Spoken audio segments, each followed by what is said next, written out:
Okay, so we start our new lesson with the applications of integral calculus, that is first geometric applications.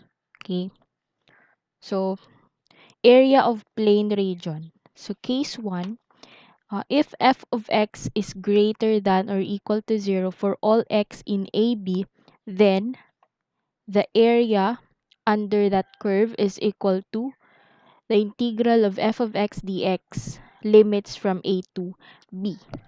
Okay?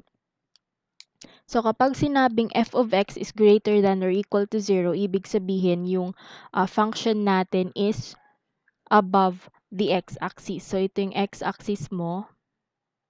This is our x-axis and this is our y-axis. And for example, nandito yung a natin. Okay, so for example, nandito yung a natin, limits si boundary a and the other one is b. So, this is the interval. So, ibig sabihin, kung saan mo kukunin yung area under the curve, ito siya. Okay. So, ito ngayon yung kukunin mo yung area and you will use this formula. So, this is our function cy is equal to f of x. Now, for case number 2 naman, if f of x is less than or equal to 0 for all x in AB, then the area under that curve will be equal to the negative integral of f of x dx, limits from a to b. So, kapag sinabing f of x is less than or equal to 0 naman, our function is below the x-axis. Okay? So, for example, ito yung a natin, and this is our point B. So, you're going to get the area on this part. Okay, using this formula naman. For case 3, if f of x is partly positive and partly negative in a interval AB, then the graph of f of x crosses x-axis at same point C. So, same point, so this is C. And for example, this is A, tapos, wait, this will be A and this is B. So, yung kukunin mo na area is this part minus this part. Ito. Okay, so ito yung mga areas na kukunin mo. So, the formula for this one, if that is the case, will be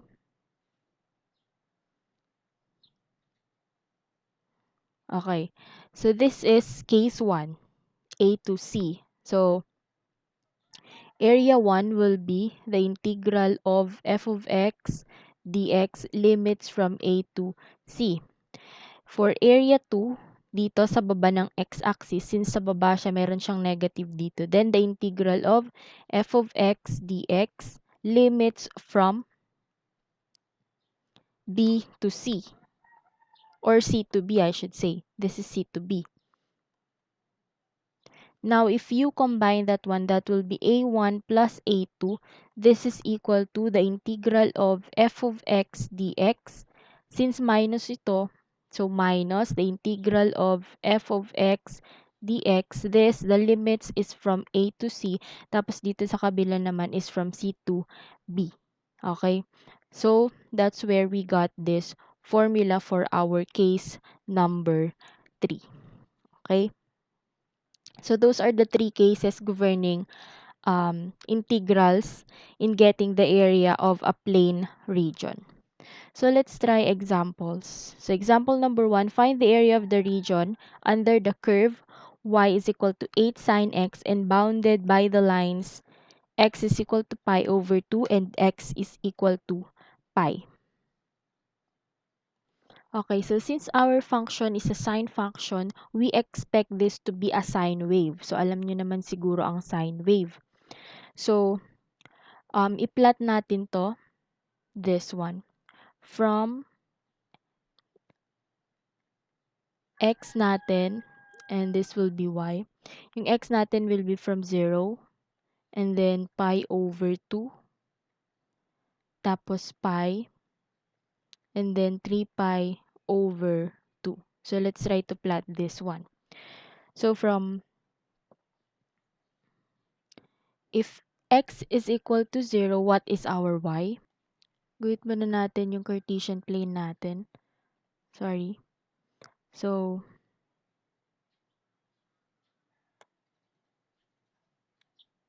okay. So if our x is 0, our y is equal to 0. Okay? So dito siya. If our x, so 0. If our x is equal to pi over 2, what is our y? That will be equal to positive 8. So for example, nandito yung positive 8 natin. This is our positive 8 and this is 1. Up pi over 2. So this is pi over 2. So, dito ngayon yung point natin. What about if x is equal to pi? Our y will be equal to 0 again. So for example, nandito yung pi natin. So, nandito yung point natin. And for the last one, if our x is equal to 3 pi over 2. So, if that is 3 pi over 2, our y will be equal to negative 8. So, nandito siya. If this is negative 8, then our point would be, our point would be here at this. Okay. And we try to connect.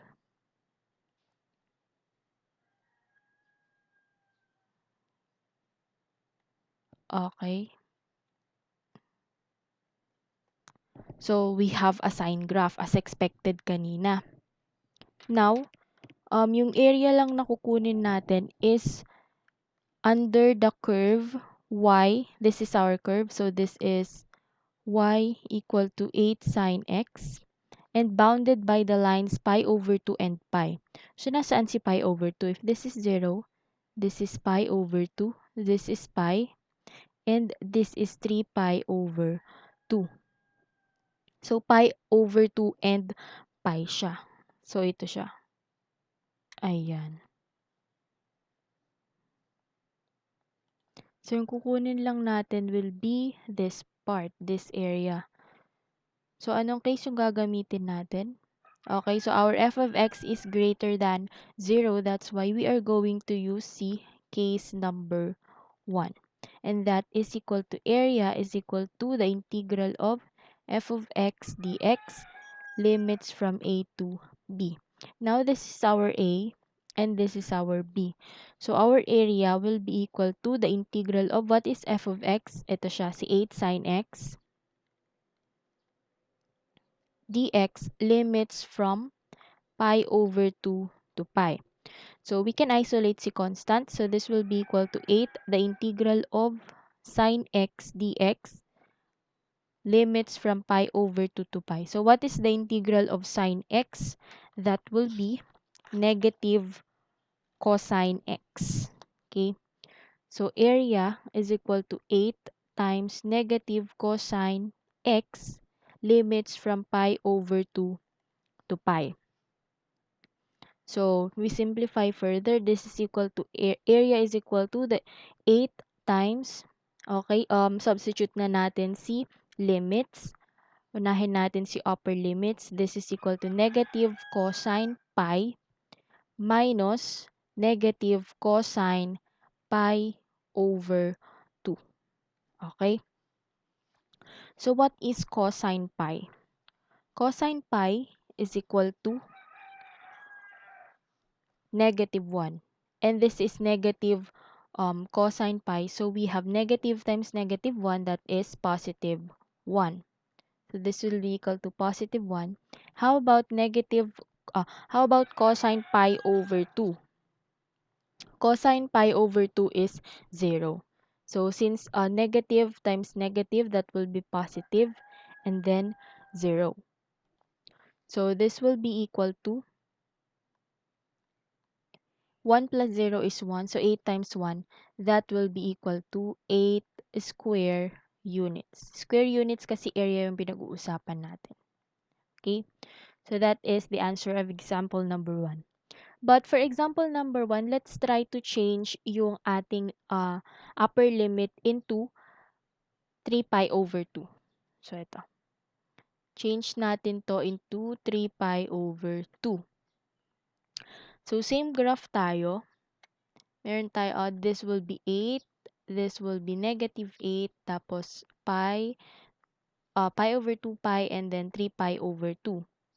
So this is pi over 2, and then 3 pi over 2. So we still have baliktad to. This should be pi over 2, and this should be pi. So we still have sine wave. Okay. So ito ngayon yung graph natin. However, yung area under the curve na kukunin, yung area ng curve na kukunin natin will be bounded by the lines pi over 2, which is this one, pi over 2, and 3 pi over 2. So ito siya, and the other one will be here. So we are going to use case 3. Okay? So we use case 3. So this will be equal to area is equal to the integral of f of x dx limits from a to c minus the integral of f of x dx limits from c to b. Okay, so yung c natin is si pi. So we have area equal to the integral of our function, that is 8 sine x dx limits from a to b, a to c. A natin is pi over 2, and c natin will be si pi, minus the integral of 8 sine x dx limits from c to b, which is pi to 3 pi over 2. So we are going to separately integrate both functions.